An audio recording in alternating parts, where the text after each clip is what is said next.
Arrow. Hello from Kharkiv. My God, dude. Can you believe it's been a year already? No, it's deja vu. And 1 year ago, I was in Lviv, and now here I am 1 year later in Kharkiv, 30 miles from the Russian border. And I was just at a friend's restaurant and talking with various people there. And everyone has an anxiousness and kind of a heavy feeling, but a strong and courageous spirit. So here we are. I don't know if you've seen the headlines today, but the former president of Russia says that that the war, if it were to end now and Russia would lose, then it would pull that nation totally apart. What kind of news are you guys getting? Well, it's not going to. This is probably the most difficult question, what does it take for victory to happen? And at first, I'll say President Biden's visit to Kyiv this week was extraordinary. I was totally shocked by it. Everyone here was, and on a basic level, coming into this week, everyone feels something bad is going to happen. That Russia has something bad cooked up, and Biden's visit gave people some kind of strength. And say, because it took him, in order to get to Kyiv, he had to take a train. You can't fly in; it's too dangerous. Oh, wow. And so he was on a Ukrainian train for 20 hours, round trip, 20 hours. The United States president, most powerful guy in the world, who, he always is only in his vehicles, in Air Force One, in the Beast, his limo, unless he's in the Queen's Land Rover. So for him to be on a Ukrainian train for 20 hours, there's a photograph of him on the train, and it took extraordinary courage and confidence. And so, as a Ukrainian friend just said to me, that I think people think that this could be a turning point. Like there's no going back. And Biden, by coming here to visit, not only boosted people's spirits, but is making it clear that Ukraine has to win. Now, then we have Putin's speech yesterday, and the question is, so what has to happen? With Russia, I have friends, Ukrainian friends who are working with Americans and Europeans and with dissidents in Russia on how, a longer-term plan on how to break up the Russian Federation, because there are many different republics within Russia, and like the Chechen people who've been oppressed. Russia's not a country where you have freedom, and so there are people working on that longer-term plan. But before you get to that point, you need Ukraine to be able to not only hold the line, as they've been doing, say, in Bakhmut, but to push back. And it's like here in Kharkiv, I've been here for about a month, and people say I'm crazy to be here. This is where I want to be in this moment because, for example, this morning, Russia sent 5 missiles, I think it was 5, into the center of Kharkiv. Pretty often here, the missiles arrive before the air alarm can even sound because we're only 30 miles from Russia.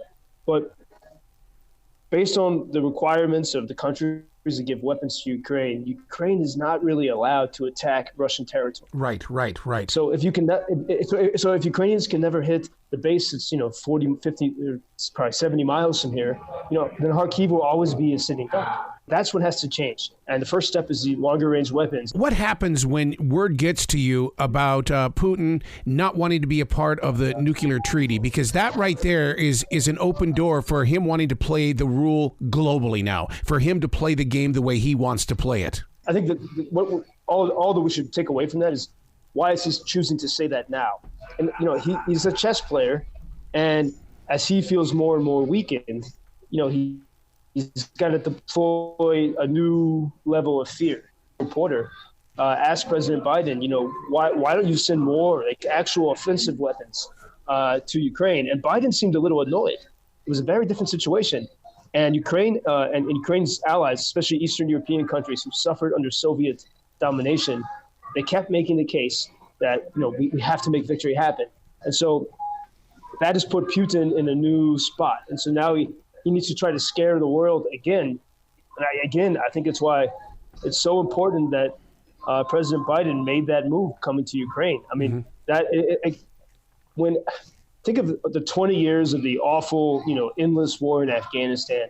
And, every year the United States president whoever it was, would go to serve turkey to the troops. Yeah. But we never heard about those trips until the president was safely on the way back home. And that was in Afghanistan, where we had a massive military presence.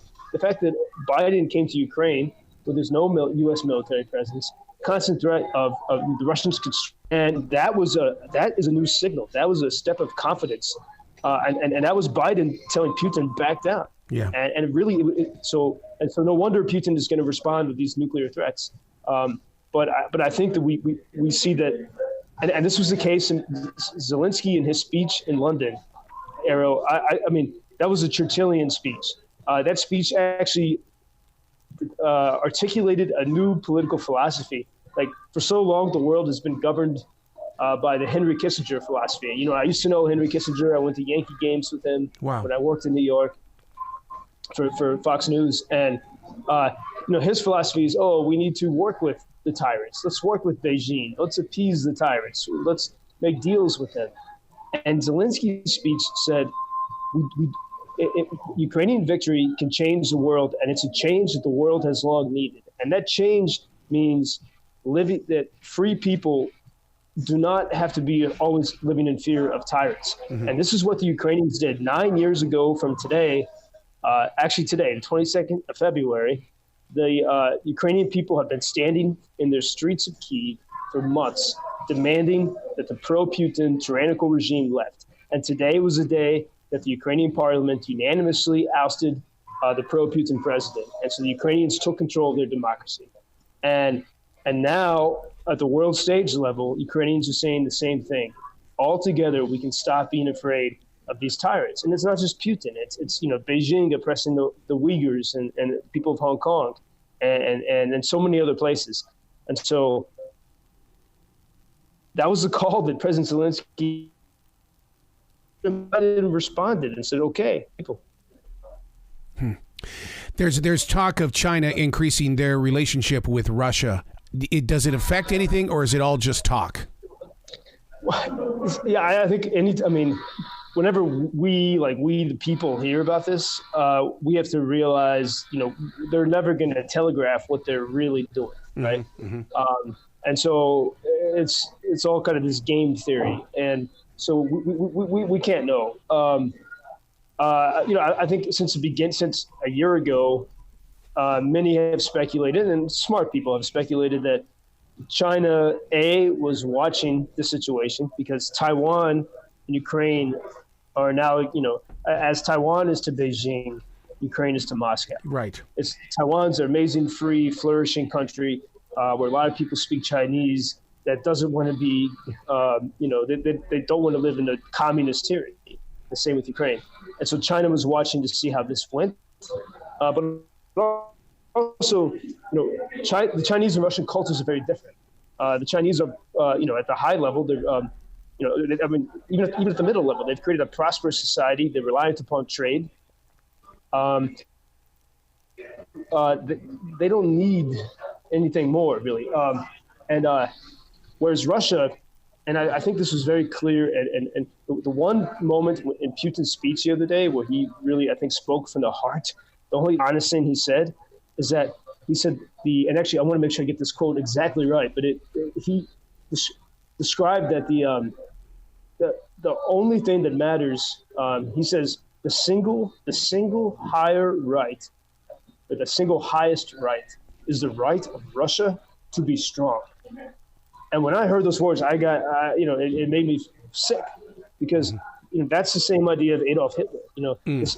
For most people, the single highest idea is to live a good and happy life, and to be peaceful and harmonious and find joy.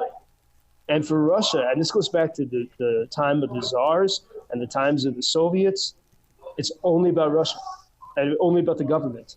As a friend of mine, actually almost every Ukrainian I talk to, says, in Russia, it's only about the Tsar or Putin. And in Ukraine, it's only about the people. The people are the power. And most countries in the world live on some kind of continuum between that. But Ukraine and Russia are the most extreme examples, I think, of totalitarianism and fierce independence. And that's why, so if anything, this is a fight really between those two ideas. And now we're starting to see people around the world really decide which side of this they want to be on. So many talk show hosts on the radio are talking nowadays that they sit there and they basically they bring on fear to their listeners when they say that we're actually living the beginning stages of World War III. Why is it I don't feel that, and that basically the world is going to help a nation here, but we're not at war with each other? I mean, this is, I mean, look, this week, especially right now, tonight, I mean, it's 9 o'clock here. It's totally dark. It'll soon be curfew. 2 days until the 1-year anniversary of Russia's invasion. I feel a darkness and a heaviness, and even I'm prepared. I always carry iodine tablets with me. As a friend here said in Kharkiv, he said, we are ready. We don't know what we're ready for, but we're ready. Mm-hmm. And so I understand why people would be afraid. But then I think this is where we have to look to reason and to history. If we go back and go deep into history, we can see how things have developed, and then we can act with reason and confidence.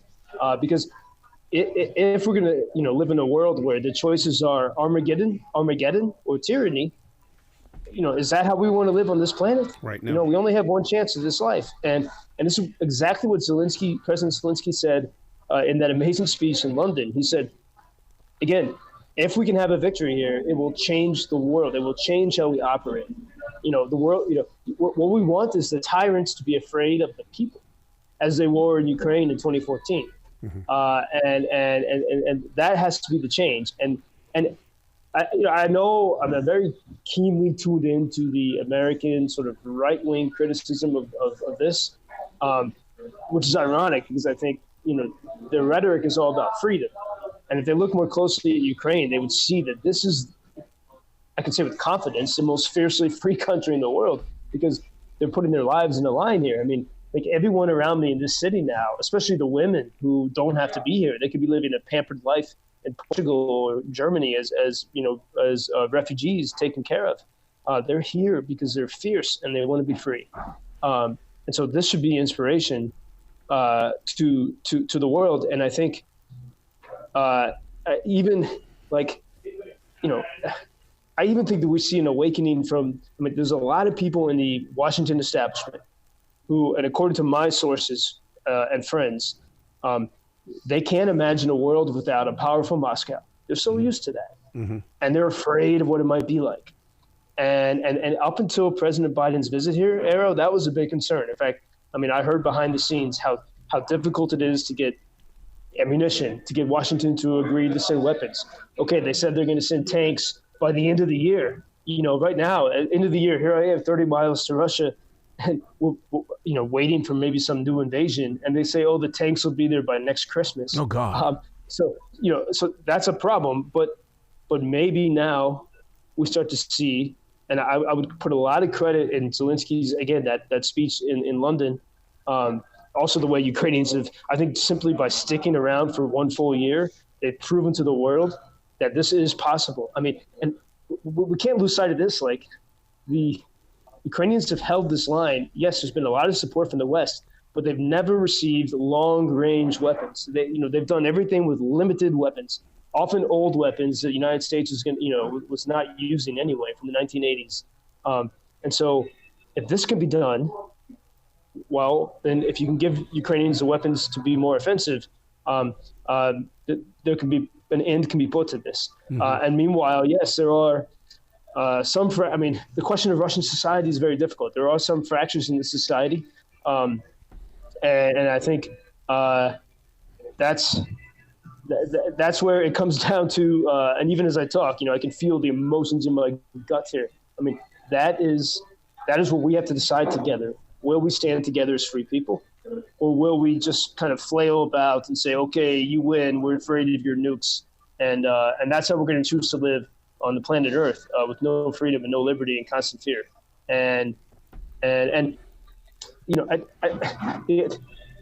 I heard so much criticism too from in America, like why wasn't Joe Biden going to Ohio to that horrible train wreck?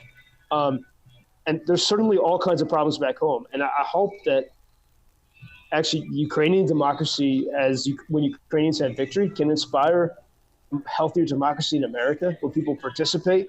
They're not governed by corporate elites. I mean, that's really what Ukrainians, they've been getting rid of that.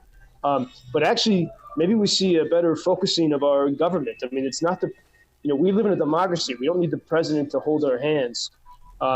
Domestic problems we should be able to solve domestically, at our state level. And actually, the president needs to be focused on foreign policy, so we can prevent getting into situations like this war. And maybe we can start to be smarter. Again, this is what Zelensky was saying. Maybe we can have a reimagined vision, and like a lot less talk, a lot more seriousness, and never appeasing the tyrants. I mean, in 2014, when Putin took the Crimean Peninsula, the world did nothing, and they had a World Cup in Russia while Russia was occupying Ukrainian territory. Yeah, and we should have learned this from the 1930s, but. Yeah. I think he's still shocked that the world didn't just let it happen, that the world actually went to Ukraine and gave them the support. And so now he's stuck in something that he's not, he can't get out of. I wonder, do you feel that like sense of doom? No. Like as you talk to people in America? No, I don't. And the reason why is because, I mean, if there is a nuclear war, I mean, I don't think I hope to God that everybody doesn't just start shooting missiles off. But I mean, the thing is that I think we'll see darker days ahead, but then I think we'll start seeing light somewhere along the line. And like you were talking about, the breaking down of Russia and the federations, that's where things are going to start coming together. Yeah, and I think that story needs to be. I mean, there are people very actively, people I know well, actively working on this. And I had the benefit. I mean, I got sort of stuck here accidentally. But when I graduated from Notre Dame in 2005, and then subsequent years, I studied a lot in the Czech Republic and Prague. I got to know a lot of. I was mentored by freedom fighters who stood up to the Soviets. Mm-hmm. I was mentored by a great political philosopher in Argentina who stood up to Pinochet. And so I had that benefit of, like, when they were resisting, they had to deal with the secret police and the whole world was back then scared of Moscow's nuclear threat. And most of these people were sort of artists and philosophers. They resisted, mm-hmm. and they stuck to. They didn't give in to the fear.